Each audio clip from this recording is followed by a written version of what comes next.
Hi. So there's this quote I came across about anger that one moment of patience can save you 100 moments of regret. So the question then becomes, how do you become that person who, in the midst of turbulence and turmoil and angry emotions, are calm? By the end of this video, you'll be able to walk away with practical tips that you could apply right away to improve how you manage your emotions with yourself and your emotions with others. I'm Monica, and I recently graduated with a degree in neuroscience, and I'm now pursuing medicine. I'm really passionate about making psychiatry accessible for everyone. So, this video is a part of the Ask an Expert series, where we chat about mental health topics and psychological topics with experts. Today, I am just so honored to have Dr. Conti back. You may remember him from our last live stream, which is accessible from the Ask an Expert live stream playlist. Welcome back, Dr. Conti. Thanks for having me.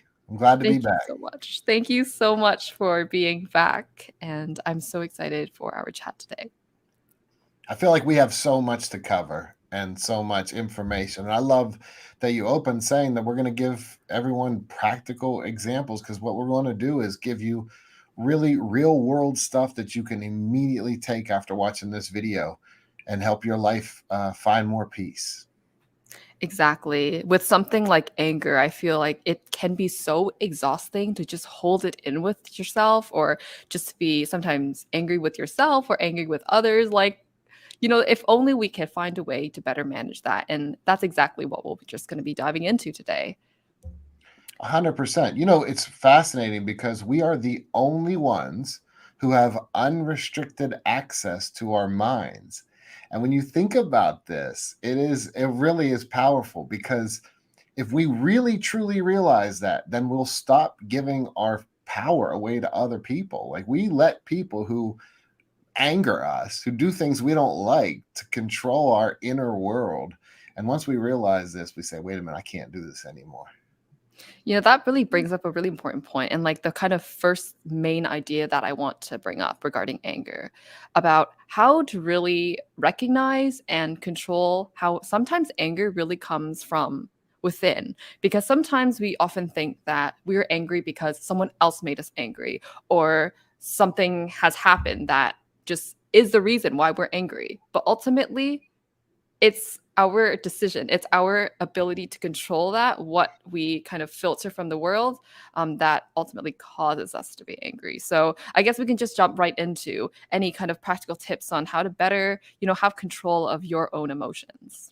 Yeah, the very first thing, and we hit on this last video, but if someone hadn't seen that yet, I want to jump in with this at the beginning, and that is this. I believe there's a difference between what I call the cartoon world and the real world. So our cartoon world, and I call it cartoon world because it's not real.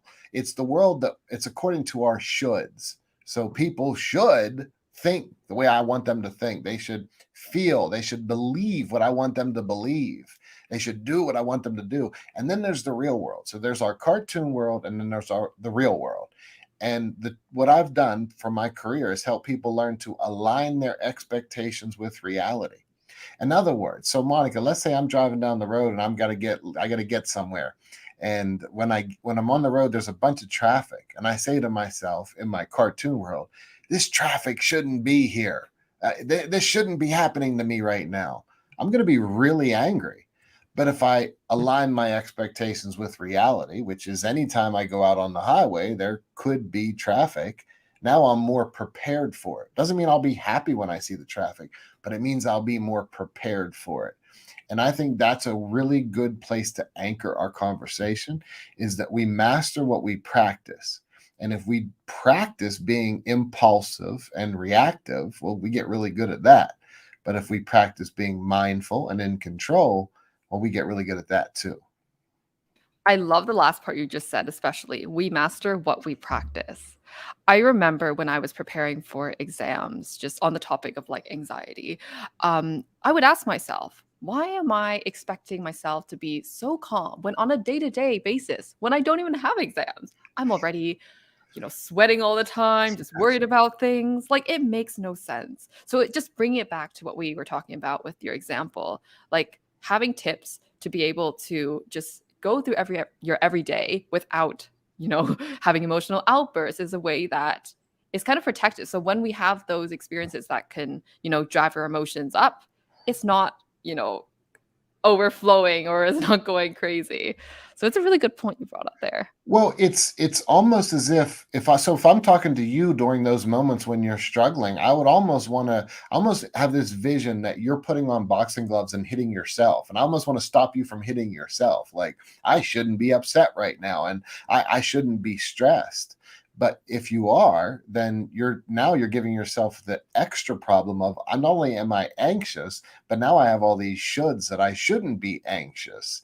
And that makes it even more complicated. So at least be easy on yourself from the beginning and recognize that as human beings, our emotions will ebb and flow. We'll go up, we'll go down. Then that's okay. It's normal. But I think it'll be less extreme if we accept it. And it'll be more extreme if we say, this can't be happening. I can't take this. That's where we really intensify our own emotions.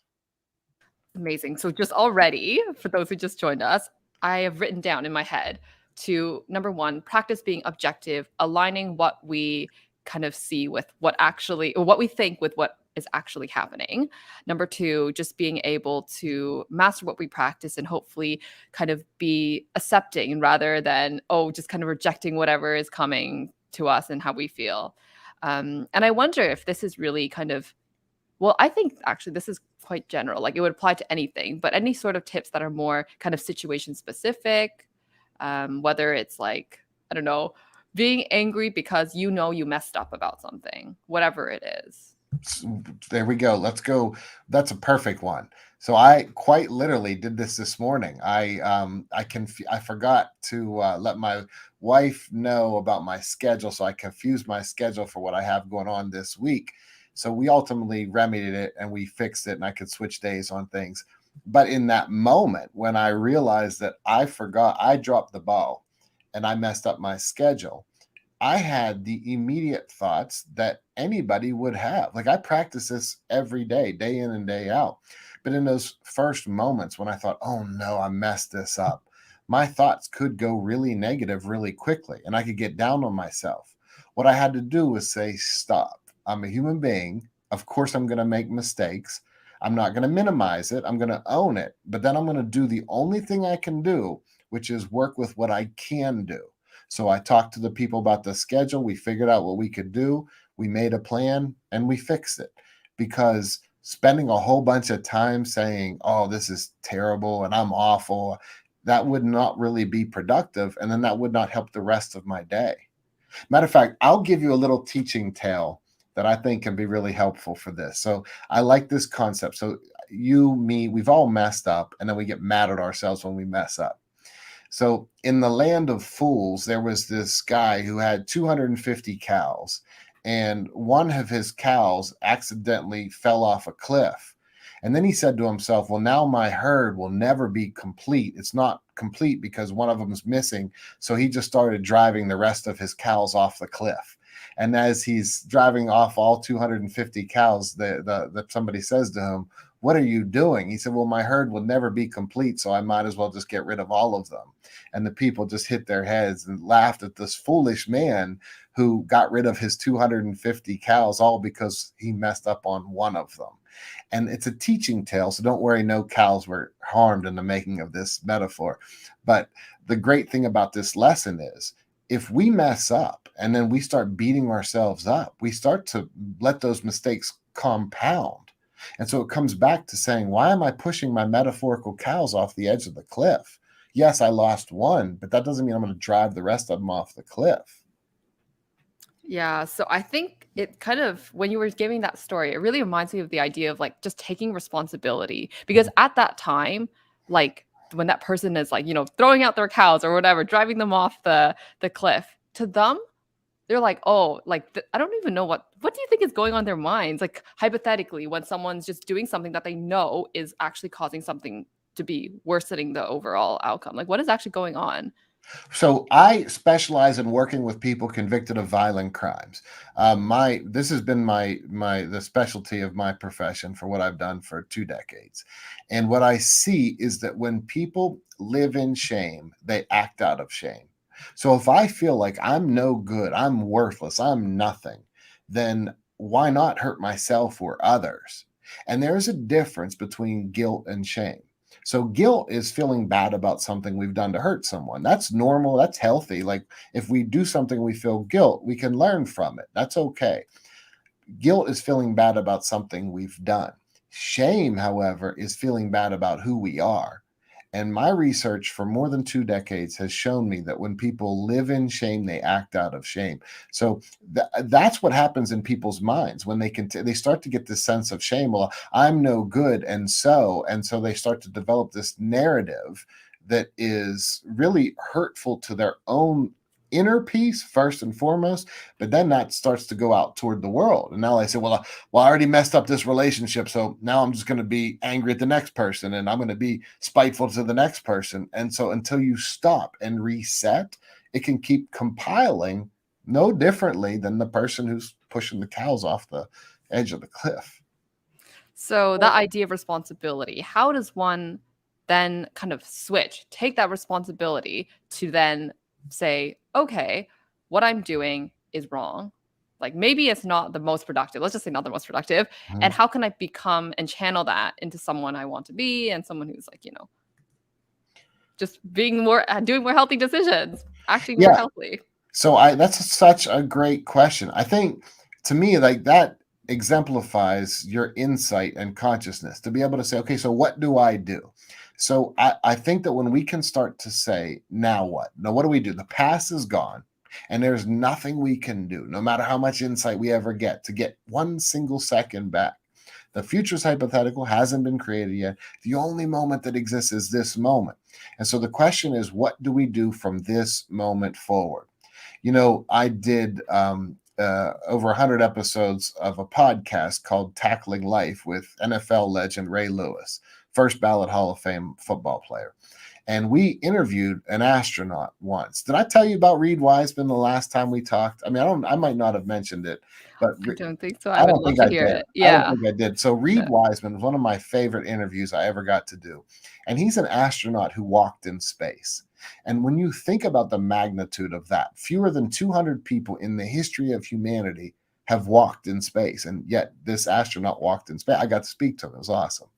So one of the things that he said, and I don't remember if it was on our show or off air, but it was this, it was when you're in space and something goes wrong, you don't have time to think, oh, I can't believe Sally didn't fix that. I can't believe Bill let this happen. The only thing you can do when you're hurling through space in a spaceship is work the problem. What can I do from this moment forward? So to me, there is a brilliance to your question. What do we do now? The past is gone, the future hasn't been created. So, what can we do in this moment? And what I say, and this is the most concrete thing that I can give you, is be accurate with your language. Be accurate. It wasn't the end of the world. It wasn't the worst thing in the world. You made a mistake. So, what do I do now? Well, I can be accurate with my language. I can stop myself from perpetuating this extreme language. I'm terrible. This was awful. The person who cut me off in traffic, they're a horrible person. No, the car drove a little closer to my car than I wanted it to. The person at work said something that I would have preferred she not say. Like it's really, when I'm accurate, it really curtails the amount of anger that I'm about to have. Can I just say this advice was shared from the last episode of the podcast, and it is life changing. Since you said that, I have applied it to my own life, not only for just like anger, but just on my day to day basis, and it has just elevated my happiness and the way that I see things. So thank you. I'm just gonna type it in the chat for anyone here who has missed it because it's truly life changing. So thank you so much. Thank you. No, and I feel grateful that you share it like that and phrase it like that, because what I do at this point in my career, January, I've been doing this work for 25 years. And what I do is at this point in my career, when I do presentations and I do a lot of trainings on yield theory that I created. So we'll do 3 day, 5 day trainings. And what I do is I say, look, these are exciting because I take 25 years of sitting down with people, more than 20,000 hours of clinical experience, being blessed, humbled to sit one on one with people where they share their most intimate secrets with me. And I take the information that was truly life changing, those moments that made a change and helped them shift. And I get to give all of those in like a condensed way. And that's why I get excited about what I share, why I'm excited when you and I speak, why I love how hungry you are for information, because when we can make this information applicable to everyone out there who's watching, it really is a game changer. Life changing stuff doesn't mean it has to be you have to have these lights come on and the music, it goes, wait a minute, this technique, if I apply it day in, day out, will radically shift the way I experience life. That's what it is.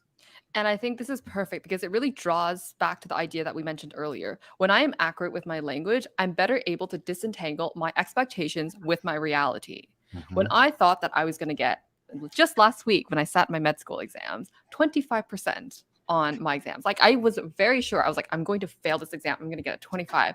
I then took a step back. I was like, wait, no. I've studied more than half of this material. My friends have quizzed me on this, and I've been able to answer more than 50% of it. I don't think I'll necessarily fail, but maybe I won't do as well as I wanted to. And even that, like recognizing that, helped me realize what I told myself versus like what the reality really was. And that in turn helped me reduce my anxiety, which, is amazing. So I think being able to apply this for like all the different scenarios, whether it's anger, anxiety, I don't know, like sadness, is a really, really great tool. And with that, I just wanted to pick up on the second point that you mentioned about yield theory, because we've mentioned so many applicable tools. One that I think someone has just mentioned right now, Dasha, how to communicate without getting angry so fast, like these kind of things. But what is the theory behind it? And I know you created yield theory, and I would love to learn more about the theory. Sorry, that was Yeah, so long. so I would love. So I'm grateful. So here's what I'm going to take you back to the beginning. In 1998, I was in my room and I was in a meditation and I had this vision.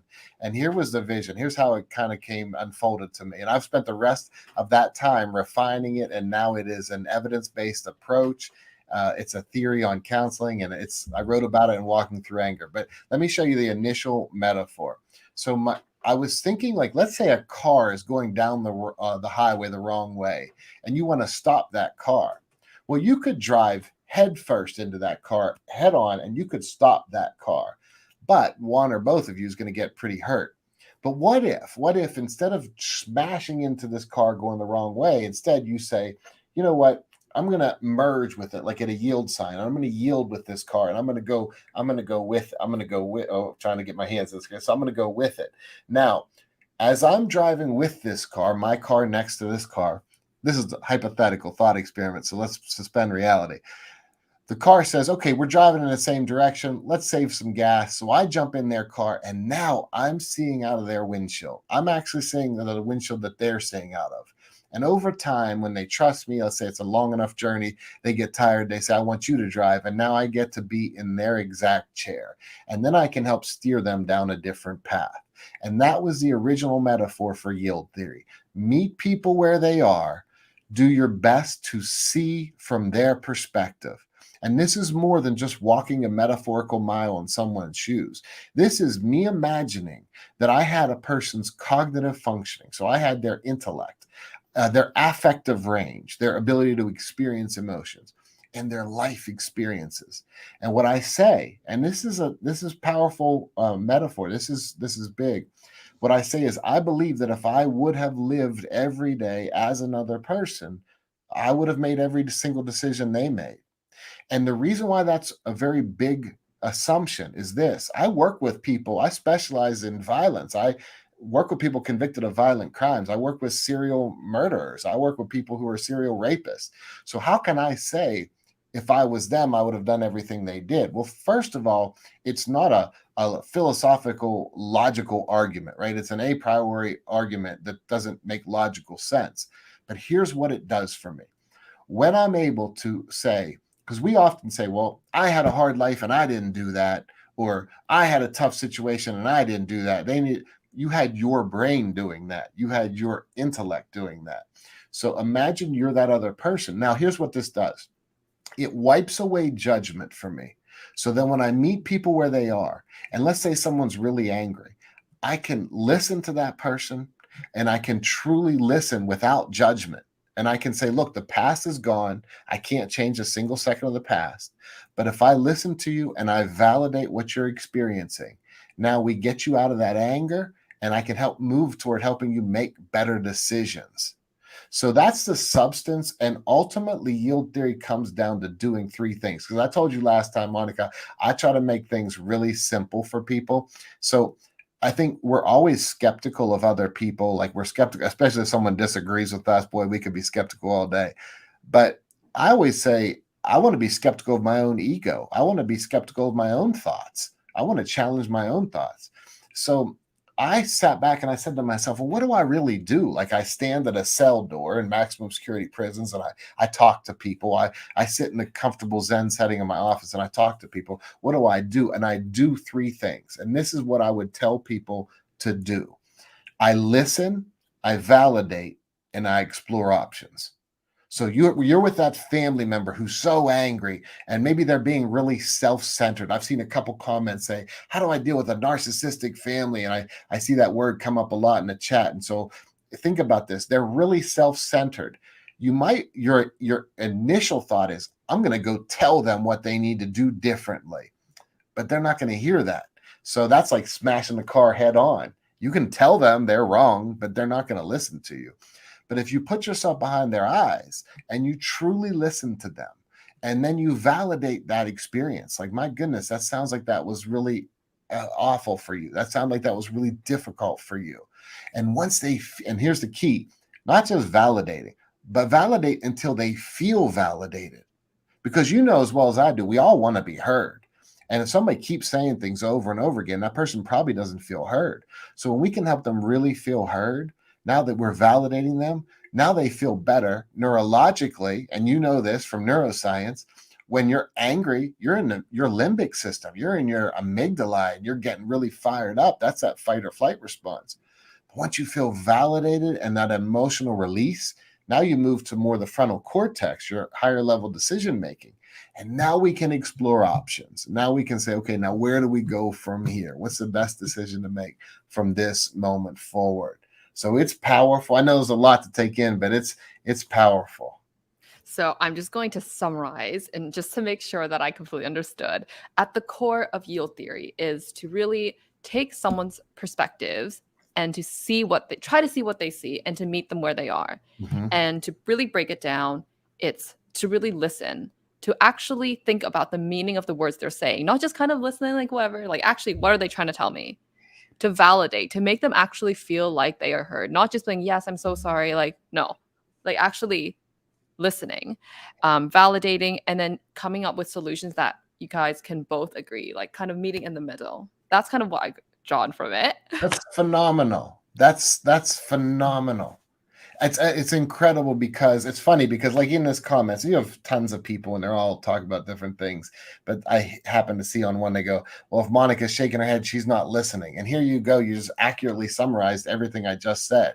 And so sometimes we look at other people and we have a projection that what we're seeing is the truth.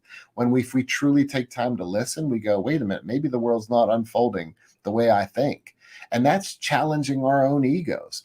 Honestly, that's one of the toughest things that any of us has to do, because our ego is our sense of self, and our ego wants to say, I'm right and everyone else is wrong. But that's not reality. Reality is we all can challenge our own egos. And so I have a few follow-up questions, actually. One that has just been coming up from the chat. What do you do in terms of exploring options when the other person is unwilling to explore those options? Because ultimately, it takes two to tango, doesn't Yeah. it? It does.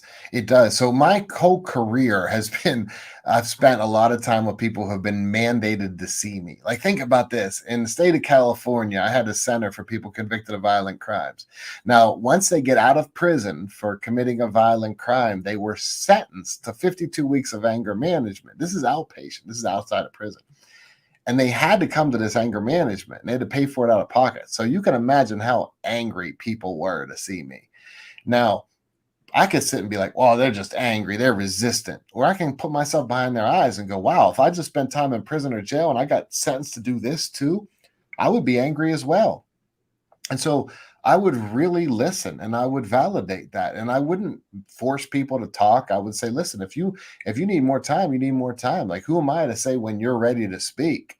And because I wasn't doing it as a technique, I wasn't doing it to say, "Okay, now you should hurry up and speak." I was being genuine. Like, if you need time to be angry. And because of that, when you truly let go, then people will be much more likely to actually speak. So if you find someone who's not ready to talk and you say, "Well, I did listen and I did validate them, so they should talk now," you're probably jumping to that cartoon world. I validated them enough. Now you're talking about you, you're talking about your own ego and what you did. And that's why I always say, Monica, and this is a big one for that person who asked that question. When you validate, don't just validate till you check a box and go, "See, I did it." Validate until that person actually feels validated. And again, you know this from neuroscience. When people are angry, they're in that limbic system. And when you could watch if people are speaking to you and there's brain scan, is they're under brain scan. That anger, once you validate them, it dissipates. Now you actually see blood flow in different parts of the brain, specifically going to that frontal cortex. So I always tell people what I'm saying isn't rocket science. This stuff is, I'm not saying this is rocket science. It's pretty simple, right? Listen, validate, explore options, but it is neuroscience. This is definitely neuroscience. Yes, I would just like to say, so when in class, people were saying, "What's the best way to kind of dissipate these like emotions sometimes during like anger and things like that?" Honestly, it's the sleep. Just sleep. In other words, to just take a step back until you feel ready to address it when other people feel ready to address it. Because the reality is that, just like you said, not everyone is ready to like let go of whatever they're being angry at. And it's okay to have space, because only through space, only through feeling ready are you able to effectively explore options. Whether that is like, giving space through sleeping, giving space through taking walks, giving space through, I don't know, meditating. Any of these things are perfectly valid to just take a step back. Well, you're right. You hit the nail on the head. So think about this. How many times have we all been hangry? We're hungry, so we get agitated and irritable. We start an argument, and after we eat, we go, "What were we mad about?" We don't even remember, right? Or you stay up arguing in a fight, and it's because you start arguing because honestly, one or both of you is overly tired. So the profound realization is this: when you're hungry, when you're tired, when you're thirsty, when your body's temperature is off, or you're overheated, you're in a part of your brain called the hypothalamus. And that is smack dab in the middle of your limbic system. So it makes a lot of sense that when you're hungry, you feel a little bit more agitated and irritable. When you're overly tired and you haven't slept. So we have this new puppy. She's a 6-month-old Cane Corso. She's awesome. She's so fun. She's beautiful. I wish if she was down here, I'd pull her up so you guys can see. Maybe next time I'll have her. Oh, yes. She's so adorable. But she does something. My wife will say she's fussing it out when she's real tired. She'll be like, "Rah," and she looks like if somebody was watching, "Oh, she's scary." She's not scary to us. She's fussing it out. And how many of us do the same thing? We're angry, we're agitated, we're irritable. So if we could be mindful, maybe now's not the right time to get your point into the other person. But the challenge many of us face is that we're impatient. And so when we want to tell somebody something, we start talking at them rather than with them. And I don't know if I told you about the fool on the mountain last time, but I want to share that. I think this would be a perfect time for people to hear that story.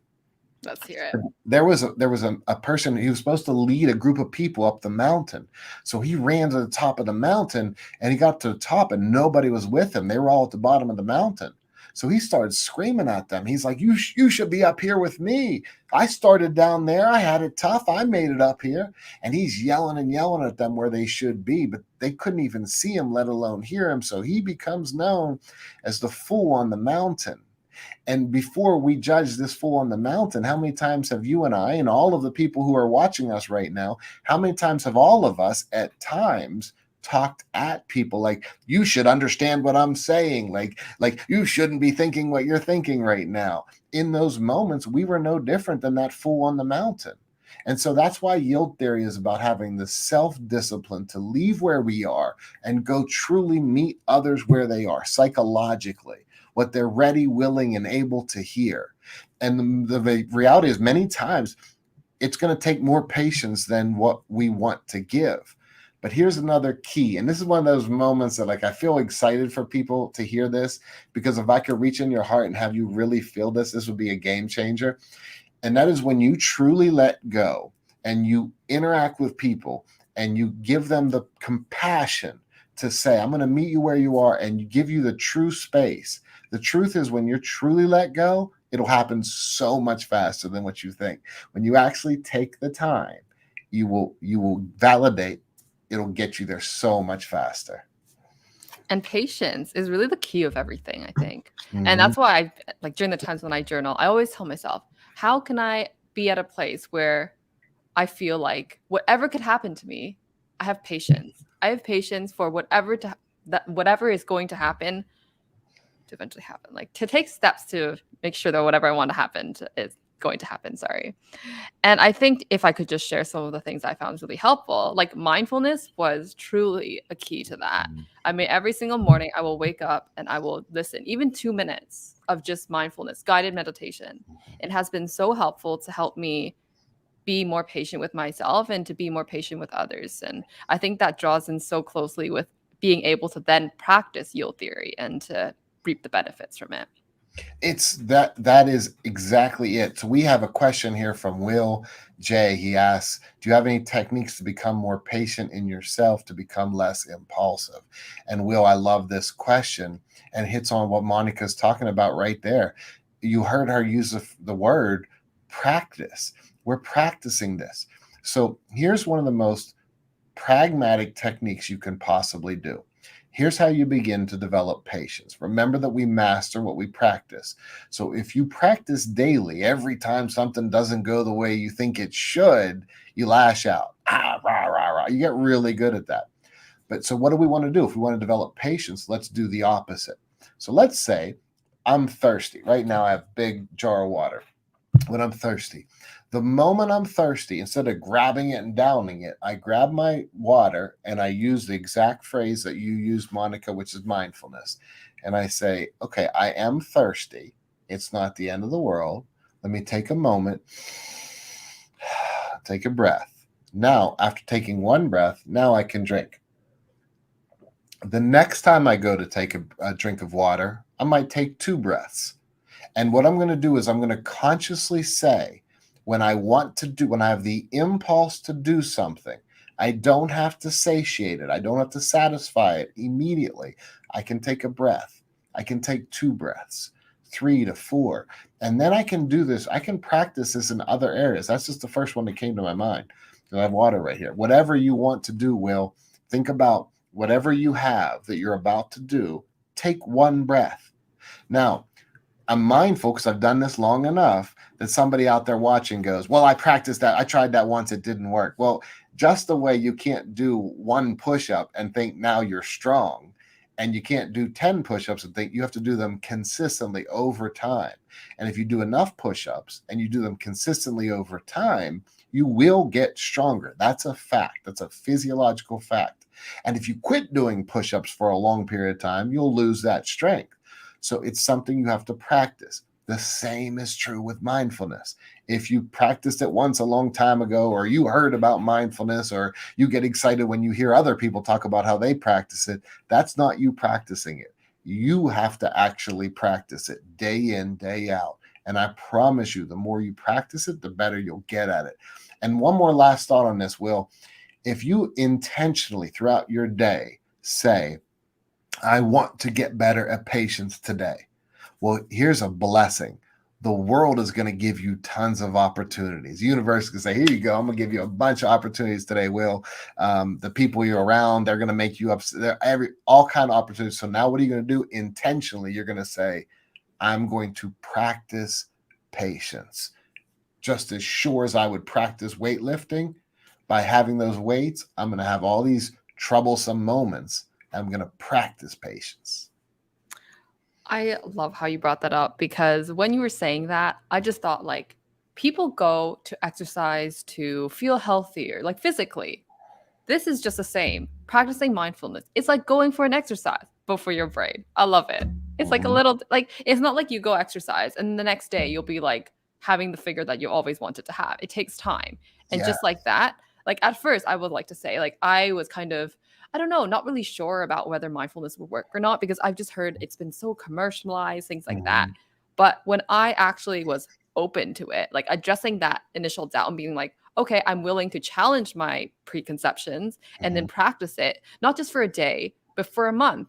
And then Mhm. tell myself, after a month, if I don't like it, that's fine. But like actually having that concrete date, I was actually able to really kind of take in all what mindfulness has to offer. And so I'd like to kind of give that advice, if I may, for everything that was mentioned today. You might have tried it before, but have you actually like really really believed in it, like, or at least was open to it? Because if you do something but then your mind is like, oh, I actually don't really believe in it, you're like fighting yourself and that's not going to Yep. work, like that has been one of my learning points in the past few months, so I thought I'd just share that.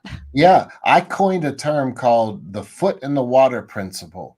And so I got this from my center when I was in California. I'm not there anymore, but when I was in California, my center was in South Lake Tahoe, California. And so Tahoe is a mountain lake. It's a cold lake. So if somebody wants to say that they swam in Tahoe, they can't just tap their toe in the water and be like, oh, I swam in Tahoe. No, if you want to say you swam, you got to dive all the way in.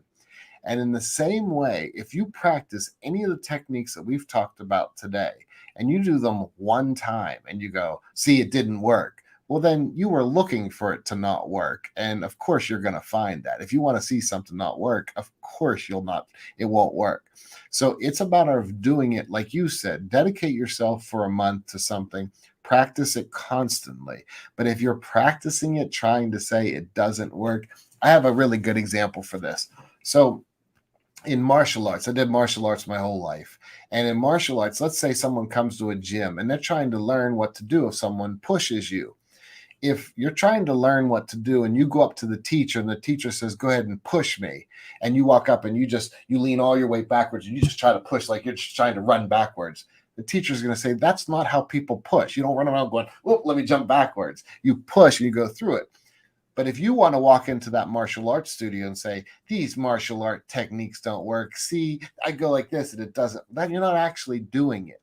So if you're going to do mindfulness and not actually do it, then of course you can confirm what your ego wants you to believe, which is that you're right and whatever you believe right now is absolute truth and you have nothing else to learn in your life. Your ego is going to try to convince you of that.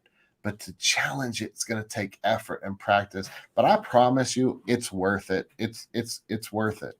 Like I'm easy to find in an internet age. I don't give people stuff that doesn't work, and I promise you, this stuff works. It does take effort. We master what we practice. Absolutely. I know we've covered a lot today, so just to wrap up, I want to give some of my own thoughts and just like summary of some of the tips that you could literally practice right after this video. I think one of my favorite ones is just being accurate with your language, making sure that what you perceive as your expectations actually aligns with what reality is, because that is a great way to reduce, anger, distress, any sort of negative emotions. I've tried it myself and it works. And I'd love to hear from the community if you've tried it as well. And just, get in touch and let me know what works, what doesn't. And we will always be able to have a chat in the future episodes with any further follow up questions. Another major point that I wanted to bring up again was just the idea about meeting people from where they are. The idea of yield theory, being able to listen, being able to actually validate, and being able to explore options when you feel ready and when others as well feels ready. So I think those are the main takeaway points, but there's just so many wonderful, valuable information that you've shared. Thank you so much, Dr. Conti. for everything, really. I appreciate you having me back on. Like I'm excited about what you guys do. You personally do such a great job. Psych to Go does such a great job. You're spreading conscious information and awareness. So I'm grateful to be a part of it. And my door will be open to come back on in the future because I feel like there is so much more to talk about. There's so many different things. For instance, one person asked if journaling is helpful. And of course, it can be helpful. Absolutely. A lot of times it can be helpful just because once you write your ideas down, you crystallize them. So if I write it down, I go, wait, this. Sometimes our anxiety gets so big in our minds and our anger gets so big that we're allowing it to just get bigger and bigger. But then when we write it down, we go, I'm angry because so and so expressed an opinion that was different than mine. Oh wait, that's really not as big as I thought. And so once we crystallize it, yeah, that can help a lot. Journaling can be super helpful for people. So if that's something that you like to rely on, that's wonderful. Again, there's so many questions here, and I'm grateful to be a part of this process and coming back on the show for sure. I know that so many people have just loved things that you've been sharing, and I really want to direct them to your book. Would you like to share a Oh bit yeah, about your book? And yeah. So, here we go, walking through everyone. anger. Walking through anger. So walking through anger, and it's really like if you like how I tell stories, can't figure out the camera, but if you like how I tell stories, I've probably over 100 little teaching tales in this book, where I love to teach with through Zen tales. I was a professor, and I loved when I taught. Every year I taught mostly masters and doctoral students, but once a year I would teach undergraduate students, and we would have up to 200 students in an auditorium. And like I always knew I wanted to keep their attention, so I would tell stories a bunch. And so when I tell this book, even if you don't struggle with anger, it's really about how do you handle your own intense emotions, whether it's anxiety, depression, and then how do you handle other people when they're in a difficult situation. And I also have that on audiobook too. So I read that book for Audible. So it's on there. So that's one way they can get a hold of me. And then the other one is I have a YouTube channel as well. And so, yeah, I'd love for people to check that out. Amazing. So everything is linked down in the description box below. Until then, please let us know what you would like to hear next in the comment section, or you can get in touch through email at monica@psych2go.net. Thank you so much and have a fantastic day. Thank you again. Bye.